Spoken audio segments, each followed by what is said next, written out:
지금은 아는 것이 힘이다. 시간입니다.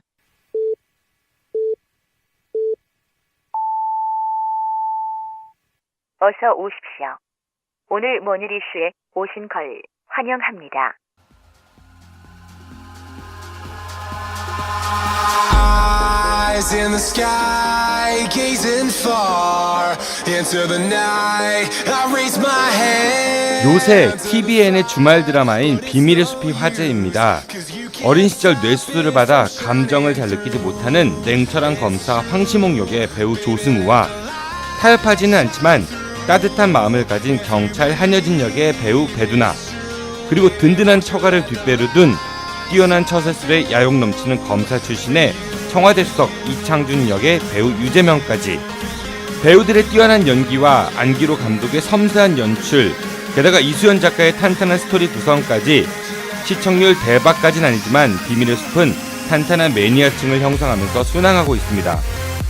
며칠 전이었던 지난 주말, 이 드라마에선 이런 이야기가 전개되고 있었습니다. 동기들에 비해 비교적 승진이 느린 검사가 처가의 도움으로 갑자기 청와대 수석으로 영전을 하게 되었고, 그 자리를 이용하여 방산비리에 관련되는 장면. 놀라운 점은 이 드라마가 사전 제작된 것이라는군요. 지난 4월 말에 이미 제작을 마쳤다고 합니다. 그리고 어제와 오늘 대한민국은 한국형 기동헬기 수리온의 결함 등을 비롯한 방산비리 관련 뉴스가 쏟아지고 있습니다. 그리고 그 중심에 청와대 민정수석실이 있었다는 주장도 제기되고 있는데요. 자꾸 어느 분이 생각이 나는군요. It ain't over till it's over. 끝날 때까지 끝난 게 아닙니다.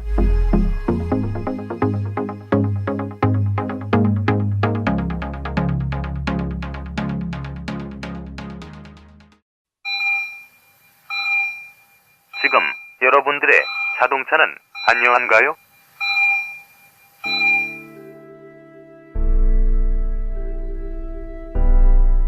자동차는 편리한 교통수단이기 전에 나와 내 가족의 소중한 생명을 지켜주는 또 하나의 나입니다. 자동차 역시 우리들처럼 정기적인 건강관리가 필요하며 아플 경우 치료와 수술이 필요합니다. 나와 내 가족의 소중한 생명 지킴이 내 차의 모든 것을 이제 낭만카닥터 김사부와 상의하세요. 자동차의 돌담병원 북대전 모터스에 오시면 내 차의 모든 것이 편안합니다.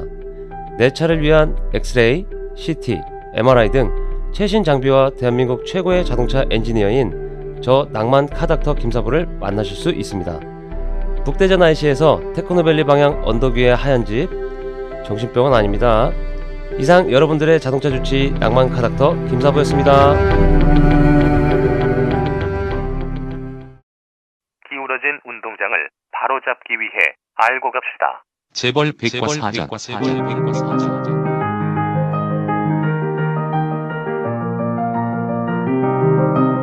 형성되지 않은 진일 역사와 군부 개발 독재, 그리고 그 안에서 성장한 재벌들이 어떻게 재산을 형성했고 지키고 그들만의 리그를 만들었는지에 대해 이야기합니다. 지금 팟빵이나 유튜브, 페이스북에서 아는 것이 힘이다를 검색해주세요.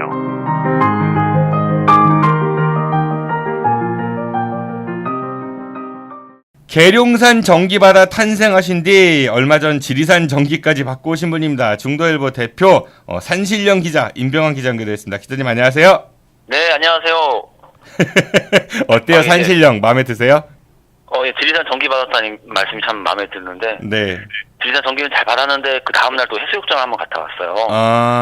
다녀가서 또 객기를 부려가지고 그냥 우통을 벗고 놀았더니 지금 등짝이 후라이팬에 올라갔다 오는 사람처럼 새빨개져서 밤에 잠을 못 자고 있어요. 아니 공연 음란행위를 하시고 그래요. 그 주변에 민폐 아니에요? 그래서 제가 해수욕장에 좀 둘러봤는데 이렇게 우통을 열고 노는 사람은 없더라고요. 근데 저는 좀 구릿빛 팁을 한번 발해서 그렇게 했다가 지금 호되게 후유증을 앓고 있어요. 그래요. 휴가 다녀오신 다음에 어제가 이제 첫 근무였잖아요. 네. 어떻게 네. 그 일할 맛이 좀 나시던가요? 좀 확실히 좀 다르긴 하더라고요. 좀 업무 속도가 좀 안 붙기도 했었는데. 네, 그래도 뭐 잘 마무리했습니다. 그래서. 네, 알겠습니다. 부러운 마음 가득 안고 네, 오늘의 첫 번째 소식 청하겠습니다. 지난 주말 충청권 포구에 피해가 속속 짙게 되고 있는데요. 충청일보 보도를 보면 먼저 이번 비로 청주와 괴산에서 모두 4명이 사망했고 보은에서 1명이 실종했습니다. 청주와 괴산에서 451가구가 물에 잠겨 500여 명의 이재민이 발생했고 이 중 315명은 현재까지 집에 들어가지 못해 대피 중이라고 합니다. 이번 비로 청주 공공폐수처리 시설이 침수돼 가동을 멈췄고 공장 15곳도 비 피해로 운영을 중단했습니다. 청주 어룬천과 성남천은 제방 5.3km가 무너져 긴급 복구 중이고 농경지 피해도 잇따라 충북 6개 시군 298헥타르가 농작물 피해를 입었습니다. 가축 4만 2천 마리도 폐사했습니다. 230mm 비가 쏟아진 천안도 피해가 만만치 않은데요. 동면, 병천면, 목천읍 일대 농경지가 침수됐고 특히 병천 아운의 오이농가가 피해가 심각한 것으로 전해졌습니다. 이에 따라 지자체와 군부대가 나서 복구 작업을 돕고 있으며 특별재난지역 지정이 필요하다는 목소리입니다. 기사를 보니까 뭐 청주 같은 경우는 36억, 그다음에 충주, 제천, 증평, 진천, 음성은 30억. 이게 그 도시를 합친 거겠죠? 네, 소도시들이니까. 피해액을 합친 거죠. 네, 그리고 보은, 옥천, 영동, 괴산, 단양은 24억 이상의 재산 피해가 있어야만 이제 국고가 지원이 된다고 하는데 이 피해액 산정은 정부가 하는 거죠? 지자체가 해서 올려서 정부에서 이제 최종 심의를 받겠죠. 그럼 이 기준은 보통 우리가 이제 지자체나 정부나 이렇게 정할 때 보면은 좀 빡빡하게 하잖아요. 네, 그렇죠. 근데 이제 피해를 당한 사람들 입장이 가장 중요할 것 같은데 이 산정 기준에 있어가지고 좀 더 피해자의 입장을 반영했으면 좋겠다는 생각이 들고 동시에 이게 조사하고 보고서 올리고 나중에 돈 나오고 하면 시간이 한참 걸리잖아요. 네. 근데 그렇죠. 보통 피해 당하신 분들은 그 당시가 제일 중요할 때잖아요.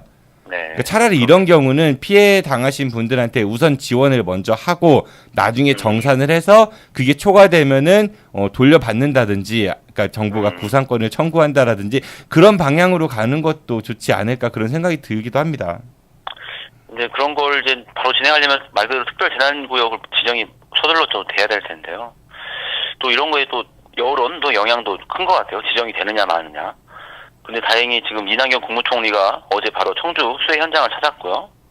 정우택 자유한국당 원내대표도 그렇고 이해운 바른정당 대표도 청주를 찾아와서 어떤 특별재난구역 지정에 대한 여론, 어떤 힘은 좀 받을 수 있지 않을까? 뭐 이런 기대도 좀 있어요. 그 문화부 장관 새로 되신 도종환 장관 있잖아요. 지역구가 청주잖아요. 이분은 안 오셨대요? 그분은 아마 지금 하실 일이 많이 바빠서 그렇게 하실까요? 그 이낙연 총리 말씀하시니까 생각나는데 뭐 책임 총리 이런 얘기 굉장히 많았었잖아요. 분권 관련한 이야기들도 많고. 근데 요즘에 이낙연 총리 관련한 기사가 그렇게 많이 보이는 것 같지는 않아요. 이런 재해가 나니까 보이는 것 같네요. 네, 어떻게 보면 대통령을 좀 더 여론에 부각시키려고 좀 밑에 가라앉아 있는 게 아닐까 뭐 이런 느낌도 요즘에 대통령이 굉장히 부각되고 있잖아요. 네네. 청와대 문건들 이용해서.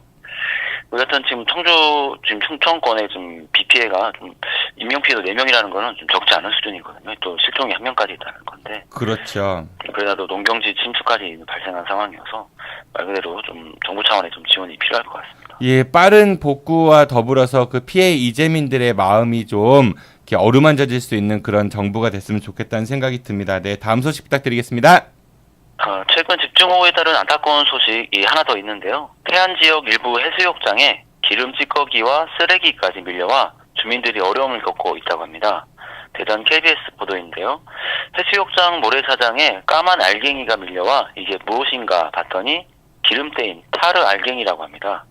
쌀알 만한 알갱이를 손으로 비비거나 발로 밟으면 기름때가 묻어나고 악취도 난다고 합니다. 이 때문에 주민들이 매일 청소하고 있지만 작은 크기에 흩어져 있어 청소가 쉽지 않다고 합니다. 10년 전 유류 피해 당시 기름과는 다른 성분이라는 정도만 파악한 상태이고 어디서 이 같은 기름 알갱이가 유입되는지 아직 파악되지 않고 있습니다. 더욱이 최근 남서풍의 영향으로 중국발 해양 쓰레기까지 해안가로 밀려와 지난 열흘간 시운량만 100톤에 달한다고 합니다. 태안은 트라우마가 있는 곳이잖아요. 사실은 과거에 이제 그렇죠. 기름 유출 사고가 있어가지고 그 중국에서 쓰레기 밀려오는 거 이거는 저는 좀 심각한 문제라고 생각을 합니다. 그러니까 중국이 미세먼지도 굉장히 우리에게 많은 영향을 주고 있고 뭐 황사 그렇죠. 그리고 요즘에 뭐 쓰레기 문제, 또 서해안에서 불법 조업 같은 것들.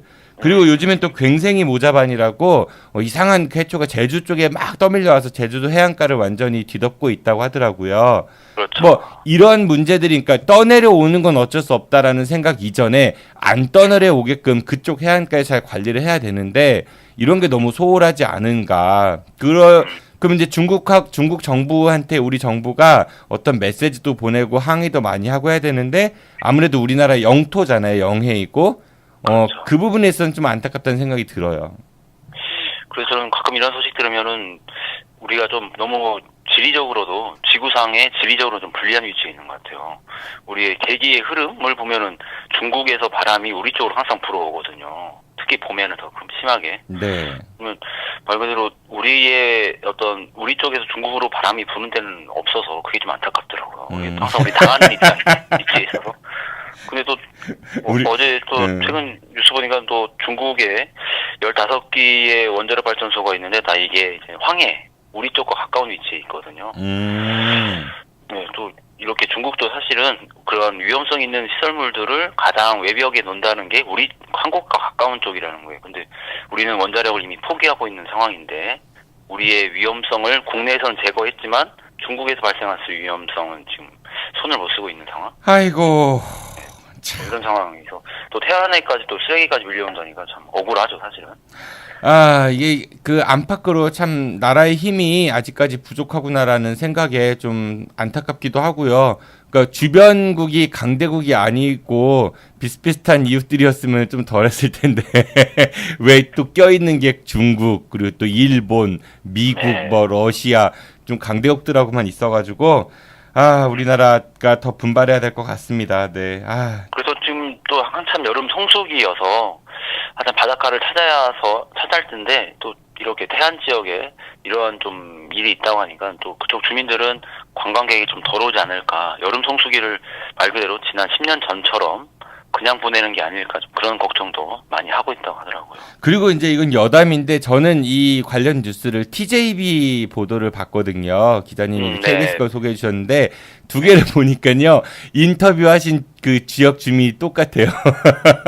네, 그분은 두 번 지역에서 중요한 사안이면 같이 현장에서 같이 만나거나 해서 취재가 이루어질 수도 있겠죠.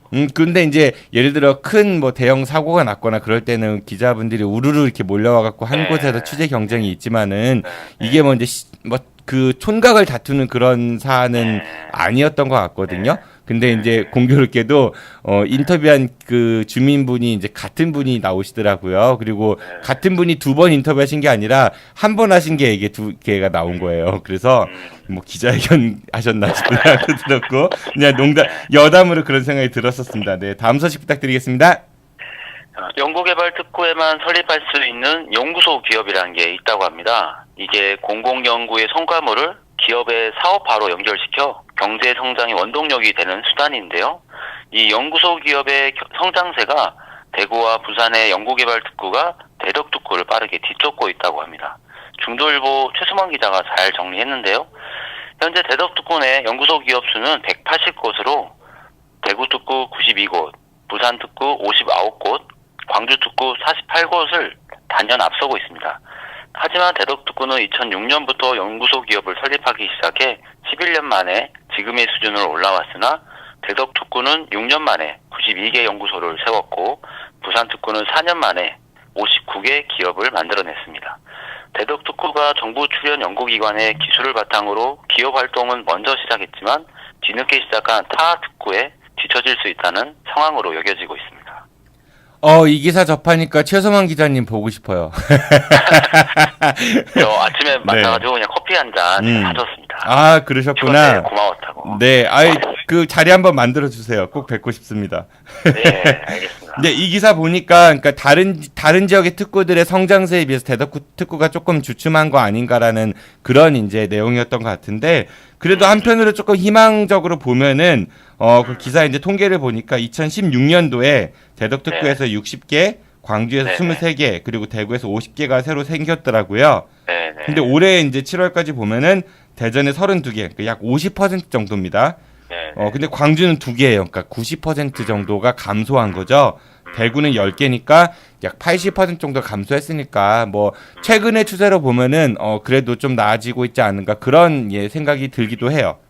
그 연구소 기업들을 보면은 그 정부 출연 연구기관 대덕특구에 있는 정부 출연 연구기관들이 만들어낸 기술력 이런 거를 먼저 도입을 할 수 있는 거더라고요. 거기서 개발된 기술들을 이제 상업화하는 최일선에 있는 것들인데 이런 것들이 이제 말 그대로 이제 연구 성과된 어떤 논문으로만 그칠 수 있는 그런 것들을 이제 현실 세계에 적용을 한다는 의미거든요. 네. 그런 게 좀 지역에서 좀 활성화도 된다면은 또 새로운 산업을 만들어내는 계기가 될 거라서 앞으로 좀 대덕특구에서 더욱더 좀 산업화하는 데 앞장서 주기를 우리는 좀 기대하고 있는 거죠. 그리고 이거는 또 한편으로 생각하면 연구소의 개수, 그러니까 몇 개가 있는가가 중요한 게 아니라 얼마큼 상용화가 돼서 우리 실생활에 도움이 되는가 그게 그렇죠. 더 중요하지 않을까 싶은 생각이 듭니다. 그 좀 안타까운 거는 대덕특구가 대전에 있잖아요, 그렇죠? 오랫동안 자리 잡고 있고 한데 좀 대전하고 동떨어진 느낌은 사실 많이 있어요. 그러니까 섬 같다고 해야 될까? 대전시하고 교류 부분도 그렇고, 그러니까 카이스트 같은 경우도 대전에 분명히 있는데 왠지 대전 같지 않은 그런 느낌? 그러니까 대전에서 좀 더 신경을 많이 써서 그 잘 교류가 됐으면 좋겠다는 생각이 듭니다. 뭐 말은 첨단 과학의 도시인데 실제 우리 시민들의 생활이 첨단 과학하고 그렇게 매칭이 되는 것 같지는 않거든요.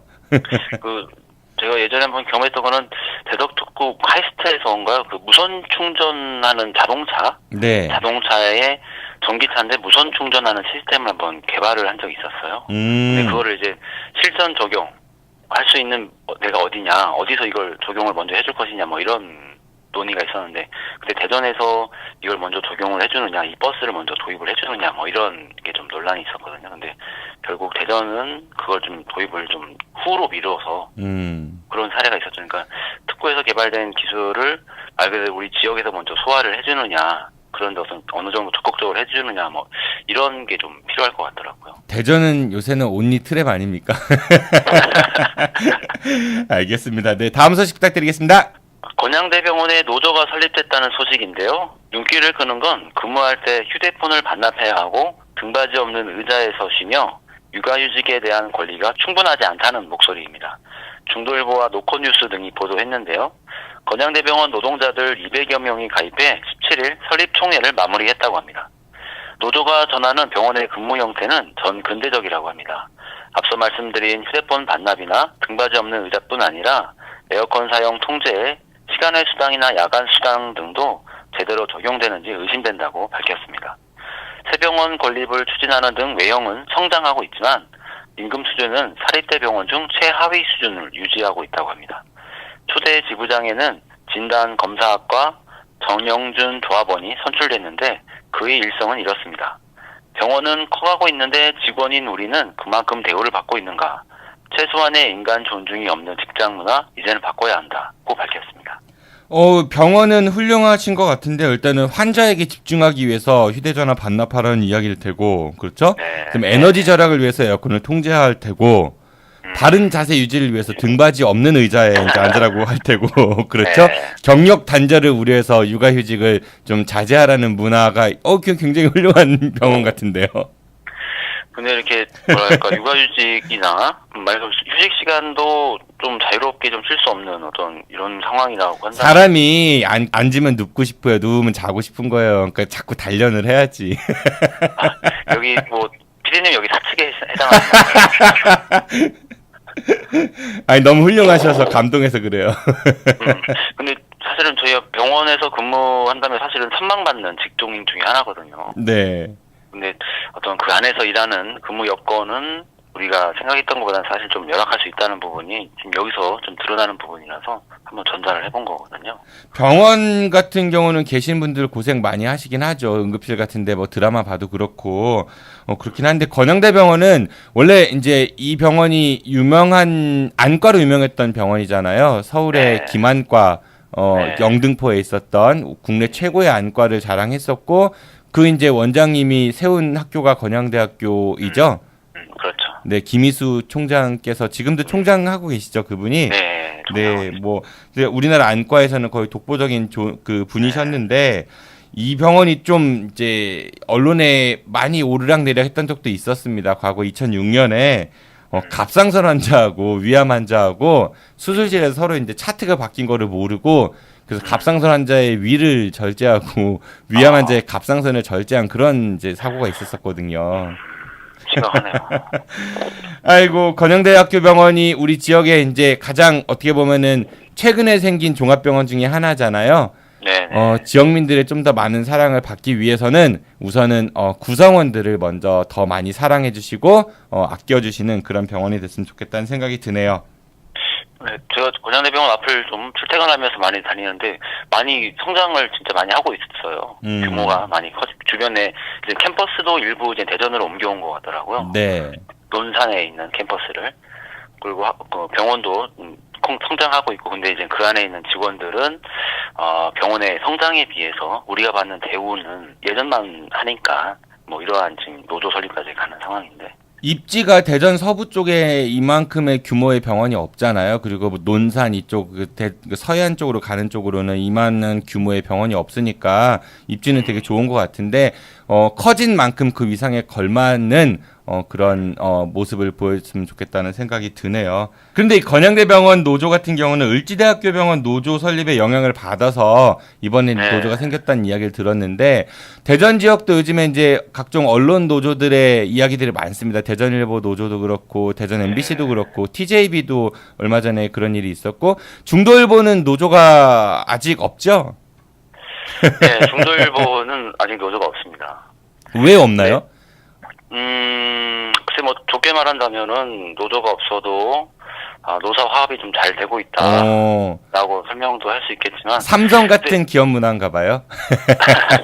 근데 저희 지금 지역의 언론사들 노조 설립하는 과정을 보면 글쎄 그 노조를 만들 때 너무 많은 피를 흘리게 되는 과정이 있었더라고요. 그래서 어떻게 보면은 노조를 만드는 과정에서 노조원들이 탈퇴해서 새로운 언론사를 만들어야 되만 하는 상황이 놓여 있었고, 회사가 그 노조원들을 핍박해서 사직서를 쓸 수밖에 없는 환경에 놓이게 되거나, 뭐 이런 어떤 너무 많은 피를 흘리는 상황이 겪어왔기 때문에 좀 신중할 수밖에 없는 거죠. 그러니까 누가 고양이 목에 방울을 달 것인가 뭐 이런 것들도 있겠네요. 근데 우리 뭐 노조를 만드는 거는 이 구성원들의 안정된 근무 환경, 개선된 환경 이런 걸 만들자고 하는 건데 만드는 과정에서 구성원들이 떨어져 나가거나 피를 흘리거나 뭐 이런 환경 속에서 과연 그게 잘 되는 걸까? 뭐 이런 의구심도 좀 있는 거죠. 네, 중도일보도 사측과 그 구성원들이 함께 화합해서 더 많은 상생할 수 있는 그런 이야기가 오갈 수 있는 건전한 노사 문화가 정착됐으면 좋겠고요. 그러기 위해서 정말 바람직한 노조가 생기는 것도 나쁘지 않겠다 이런 생각을 좀 가져보네요. 오늘 소식 감사드리고요. 어째 오늘은 좀 우리 긴 하루가 될 것 같습니다, 기자님. 밤에 또 만나기로 했죠, 우리? 네, 오늘 좀 기자님 가자고 하셔가지고 네, 오늘 만날 사람이 있어서 밤 10시에 이제 저희 임병환 기자님하고 저하고 대전이 아닌 다른 곳에서 어느 분을 좀 비밀리에 만나러 갑니다. 네. 그래도 내일은 우리 뉴스 대충 쉬는 날이니까 주말 같은 화요일이십니다. 네, 잘 보내시고요. 네. 저는 출근을 또 해야 되죠. 알겠습니다. 방송으로는 목요일에 뵙는 거고 이따 밤에 뵙겠습니다. 기자님 고맙습니다. 안녕히 가십시오. 네, 고맙습니다. 지금까지 대충 뉴스의 중도일보 대표 산신령 기자 임병환 기자였습니다. 잠시 후 2부 장길문의 다른 시각에서는 최근 법원으로부터 계약 해지가 부당하다는 판결을 받은 TJB 한 계약직 사원 이야기와 충청남도청 통합 브리핑 관련하여 기자단 내부에서의 마찰 등에 대한 이야기 나눠보도록 하겠습니다. 잠시 후 2부에서 뵙겠습니다.